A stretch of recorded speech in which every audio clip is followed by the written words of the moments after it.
Waktu itu kenapa Jangkar ini lahir ya? Kenapa Jangkar ini lahir? Saat itu kami ada di Wasior, itu kami lagi di Wasior dalam rangka ya kampanye terbatas ya. Nah itu menerima link berita dari biasa kita ada grup SMA dan itu disampaikan bahwa khusus untuk Pak Prabowo Gibran itu tidak menang di Papua Barat.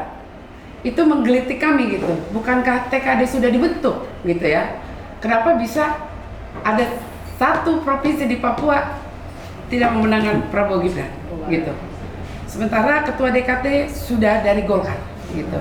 Itu yang menggerakkan sehingga menjadi diskusi ketika itu di mana di Wasior itu.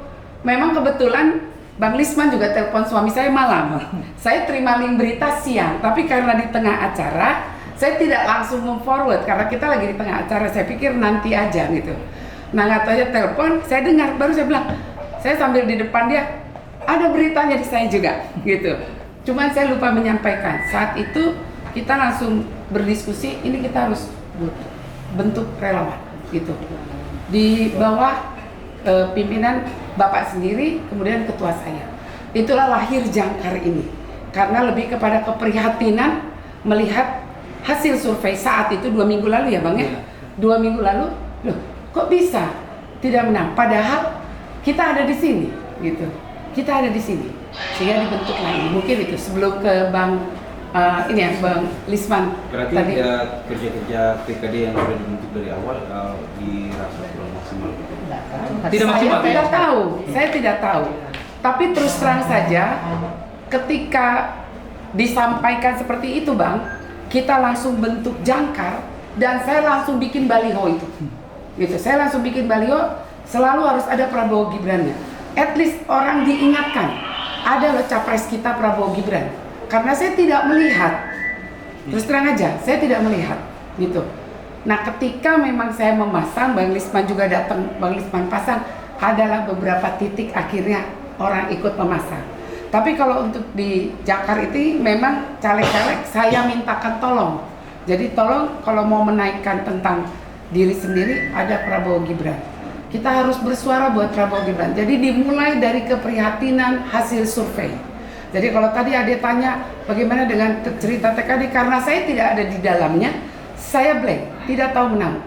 Saya hanya memulai dengan keprihatinan tadi, oh saya harus mulai mensosialisasikan. Jadi di setiap kampanye saya tidak hanya kampanye buat diri sendiri, tapi saya selalu mensosialisasikan Pak Prabowo Gibran. Gitu. Kenapa? Ya tadi, Pak Prabowo sudah selesai dengan dirinya. Kedua, paslon yang dengan tegas menyatakan akan melanjutkan program dari Pak Joko Widodo dalam rangka menjelang Indonesia Emas 2045 itu memang Pak Prabowo dan Gibran yang tegas ya.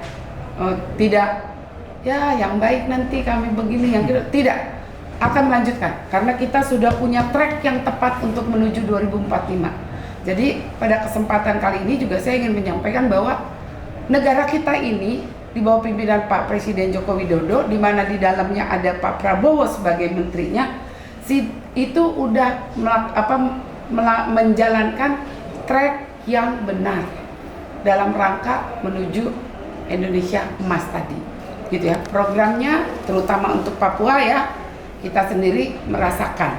Jadi kita juga jangan tipu diri, istilah saya, gitu ya. Jangan mengabaikan bahwa memang Papua ini dibangun, gitu loh. Oleh Pak Presiden Joko Widodo itu benar-benar membangun sehingga sampai setahun bisa 5 kali dia mengunjungi Papua. Itu suatu hal yang menurut saya luar biasa. Ke Papua jauh ya, tidak terbang sejam setengah jam, jauh gitu. Tapi karena fokusnya buat kita masyarakat di Papua ini, saya bicara pulau besar ya, tidak bicara Papua Barat, tapi Papua pulau besar ini, saking sayangnya itulah dia lakukan. Saya pikir segitu. Mungkin dari TKD